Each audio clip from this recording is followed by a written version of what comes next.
Kuwait arc finally comes to an end as Foodie Beauty takes the St. Hubert gravy train back to the Great White North. Also, Amber Lynn was gone for like 9 days and nobody cared.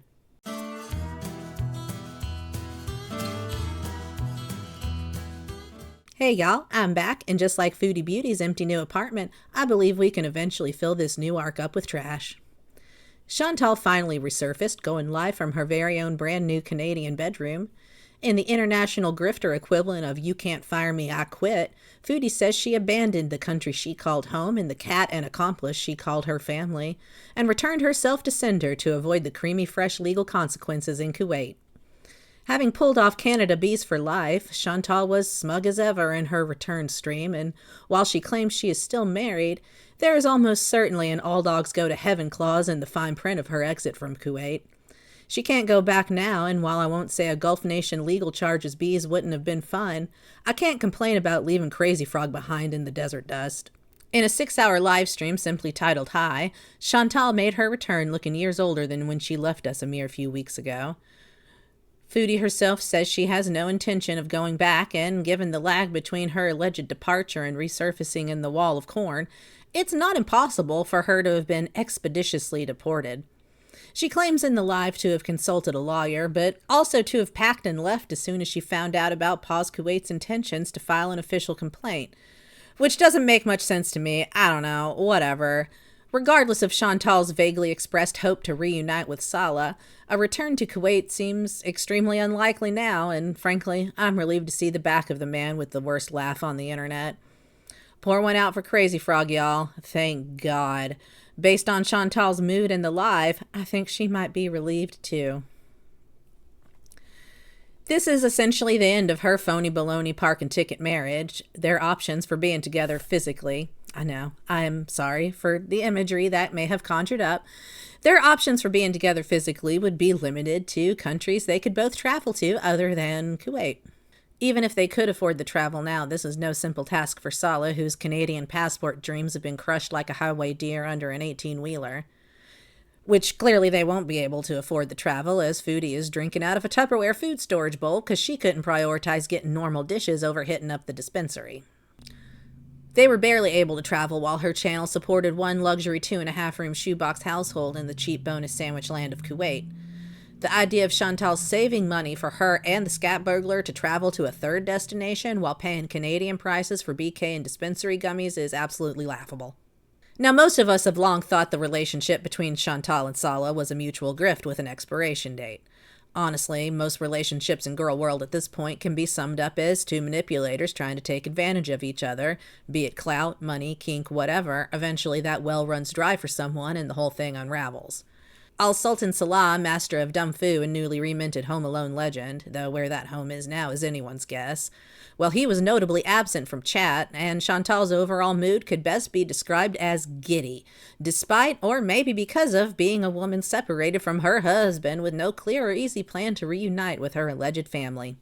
Julia, the only side character left from the luxury 2.5-room shoebox that I or anyone else gives two farts about, is with Tweedle Pest, according to Foodie, so who knows where she actually is or if we'll ever get closure on that.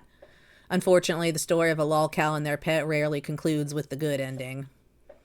Chantal says Julia has a passport, to which I say fine, I'll play along, but I am going to pop the old jug of doubt up there.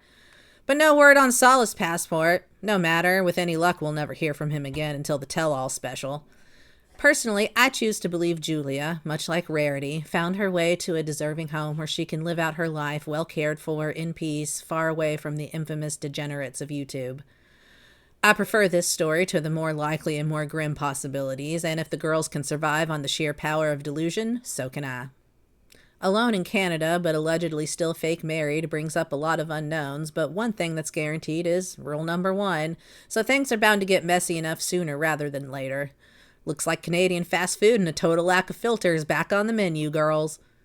While the lack of hard consequences in Kuwait has left a lot of folks feeling let down, take heart that the only thing Chantal does more consistently than lie are rage and make bad choices. I'm confident that despite her gleeful smugness, eventually the bloom will fall from the high cost of living Canadian rose. In light of these new developments, I thought it would be a fun time to revisit some special moments from a classic video, Canadian Culture Shock in Kuwait. Ah, this look takes me back. I remember thinking at the time that she must have seen kohl eyeliner online and tried to do it with like her regular eyeliner pen. I don't know. It was such a strange look. Hey guys, welcome back to another video. So today's subject is going to be cultural differences. I'm Canadian. I'm from Ottawa, Ontario, born and raised in Canada, and I recently married a Syrian man, Salah. He is Syrian. He was born and raised in Kuwait. So I'm currently in Kuwait, and I get asked a lot, basically, if there's any kind of culture shock. My It shocked her so hard she ended up just staying inside for 2 years. perception of the society, how I compare things with the Western world where I'm from, and what it's just been like for me on this journey so far. Honestly, there's not as much culture shock as I imagined because I did do some research before I came here out of respect. I always want to be respectful of different cultures and their customs. So, Oops. Oh well.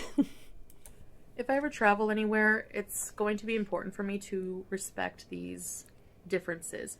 To me, You respected the hell out of those differences, didn't you, cutie? Oh, she is laying the influencer voice on thick in this one. differences, especially cultural, are not bad. It's just that they're differences and that's what they are.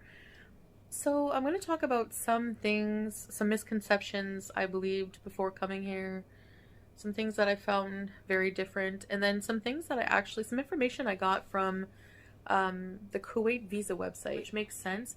It's where you can go and get an e-visa from a select list of countries. If your country's on there, you can apply online to get a tourist visa here. Kuwait is a lot more open to tourism than it was in the past, and compared to a lot of other Middle Eastern countries as well. Because this place is beautiful, as you've seen from our vlogs.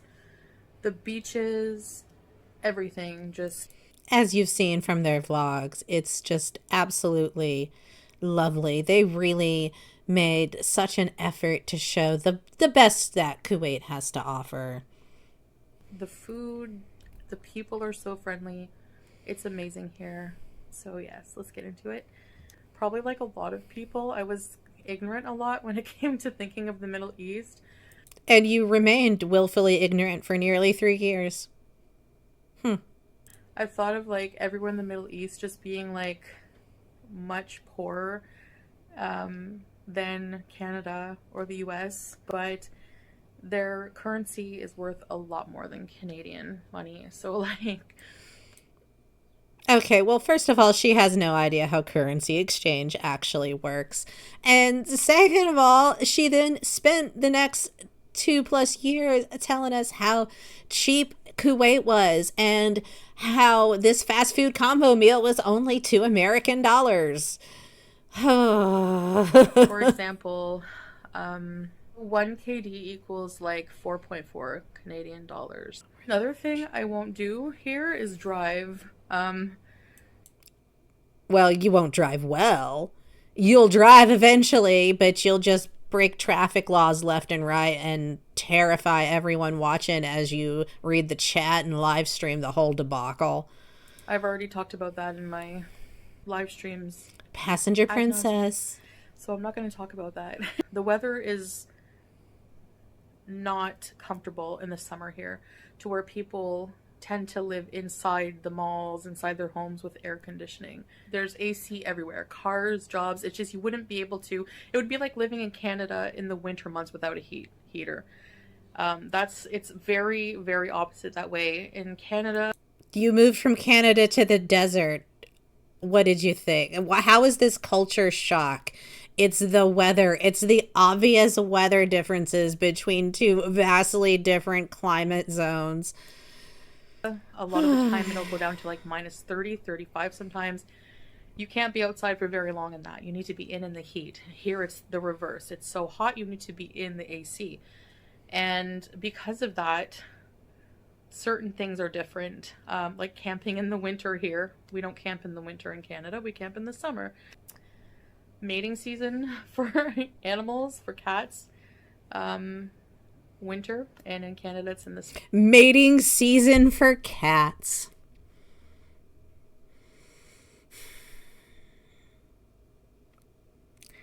I'm not even getting into this. I can't do that right now. Beginning of summer. Arab culture in general, it's very different. It's very different with values. It's a very, this, at least Kuwait, very conservative values, very conservative country. It's an Islamic country. 75% of people are Muslim. It's predominantly Muslim. So because it's an Islamic country, they practice Ramadan here. They take it very seriously. And during the month of Ramadan, even as a foreigner, anyone who lives here, and again, if you're traveling here, please keep in mind if you're here during the month of Ramadan, a very religious month for Muslims, and there are laws that will put you in jail if you don't respect them. Even as a foreigner, you have to be respectful of that.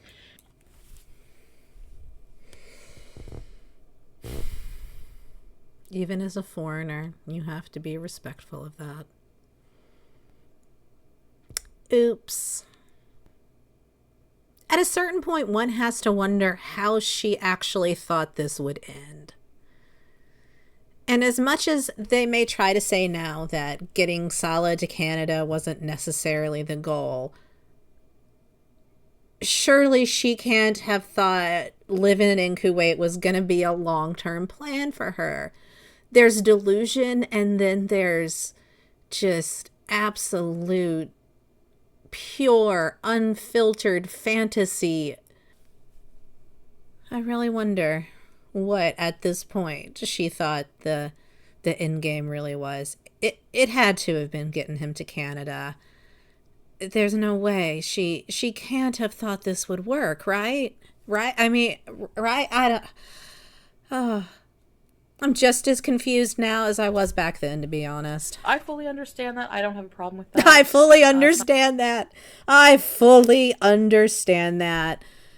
You don't see people falling over drunk here, you know, throwing up on the street, making jerks of themselves, and it's you just don't see it here. And well, we saw you making an ass of yourself in public, so we know that's not entirely true. The prayer on the street, people just respecting everything, and I don't know. I find it very peaceful here in a way that I guess unless you live it, you might not really understand it. She found it so peaceful, y'all. Just so peaceful in such a I gotta flee home to escape legal ramifications kind of way. Just a very special kind of peace. That's why I like traveling the world and being more interested in different cultures, because it opens your mind to a lot of things that you never would. Travel the world, see the 7-Eleven, see the hotel room. I do see a lot of comments. People are in disbelief with a past like my own, coming from such an open place. You know, with a past like mine, how can we make it work? And the answer was you can't, because in Chantal's words, she comes from the land of free speech and she will not be silenced. And then she ran away home Canada. Oops. I have to say, Saul has been nothing but just like so open to, he sees the changes in me. He's supportive of it, and he actually helps. Like I've said many times, being with someone who helps you on this healing process, recognizes. He was helpful until he told you to shut up and throw away your water bottles, and then you had no problem leaving him holding the bag. Not that I care what happens to him. He can sit and spin. That you have a good heart and a willingness to change and respect yourself more, and it's just made such a difference. If you are welcomed into someone's home, they will treat you like royalty. They will share their best food with you. Were they treating you like royalty, or were you taking advantage of people's kindness?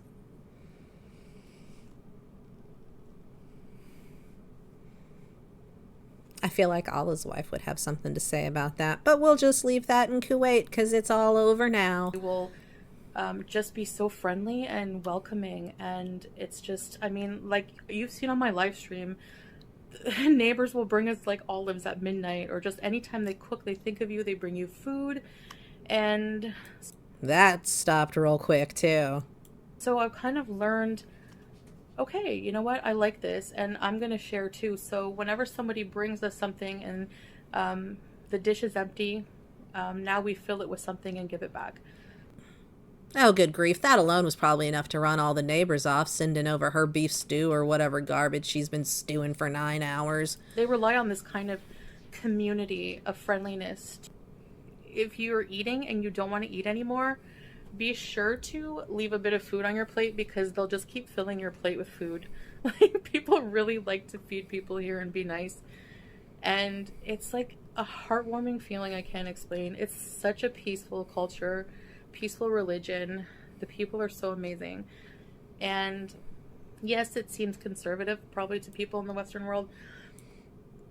I wonder how much of this hospitality experience she's describing is cultural and how much of it was just people being kind and polite to her because they don't know her and they're just treating her like she's a nice person.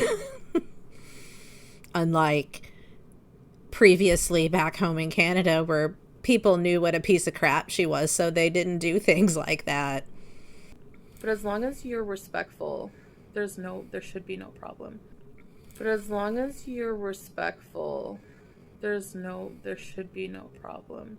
In the home, it's different. In the home, you can do whatever you want. You can dress however you want. You know, you're married, you're together, it's your private home. But in public, there's certain customs. And in my video, I just meant we were just doing things separately. Actually, the women can smoke shisha if they want to. It's a personal choice. What I'm wearing is a personal choice. Women, I would say there are women, mostly from other cultures. There's a large Indian and Filipino population here. A lot of them don't cover because they're not Arab or they're not Muslim. And the ones who are, though, I usually see them always in hijab, and a lot of women I've seen in niqab as well. So back to the men and women doing separate things. There's actually a custom called Diawania. I had to practice that a few times, so that's maybe why there's a jump cut there. Diawania is gathering of men at where they socialize, at cafes, smoke shisha together, have drinks, non-alcoholic, and just socialize together. Which is why we also deleted some things that, I'm learning. So That's why you deleted. Sure. If I do something that's because you were learning a little bit, you learned things. A little questionable, it's just out of ignorance or just forgetting or not aware at all. I mean, you can prepare and research all you want, but But when you're willfully ignorant and remain willfully ignorant, it's almost like the tiniest bit of research that you did on TikTok or whatever doesn't matter. Experience is the biggest teacher, right? So I do edit things out of respect or just to avoid problems in the future. Except for things that were apparently illegal, I guess. I don't know.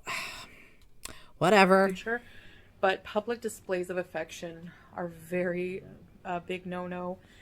Even with the most loving married people, all men and women do not do that in public here with each other. From what I'm told, I don't think I could stand a summer here, but turns out she couldn't. All right, so that's about it for this video. I think I've said everything I want to say. Also, we are going to be doing more videos on the couples channel, so I will also be doing some live streams while Salah's at work, so stay tuned for those as well. I really appreciate you guys who are still here. Oh, you're just gonna keep whittling them down, don't worry. Good or bad, I lose people along the way, and that's a lesson for me. It really teaches me who my lose or run off real friends and supporters are. And I don't say that to try to shame people, but it's just a fact that people come and go in life, and people will, your real friends will be there through no matter what. So yes, anyways. Kind of like you were there for your husband no matter what. Oh, never mind. Lots of lessons, but I'll save those for another video. All right, guys, I've blabbed enough here. And again, very beautiful country in closing. And I'm very glad that I'm here and experiencing it with Salah. So, and you guys along on the journey. Thanks for watching. I'll see you next time. Bye. Masalama. Well, there it is, folks. Another stellar vintage moment brought to you by Chantal having no idea what she just got herself into. Like a bagel eaten off the floor of a Bangkok hotel, so are the days of our girls. That's all I've got for this one. Like and subscribe if that's your thing, and I'll see y'all next time. Bye. You watched it, didn't you?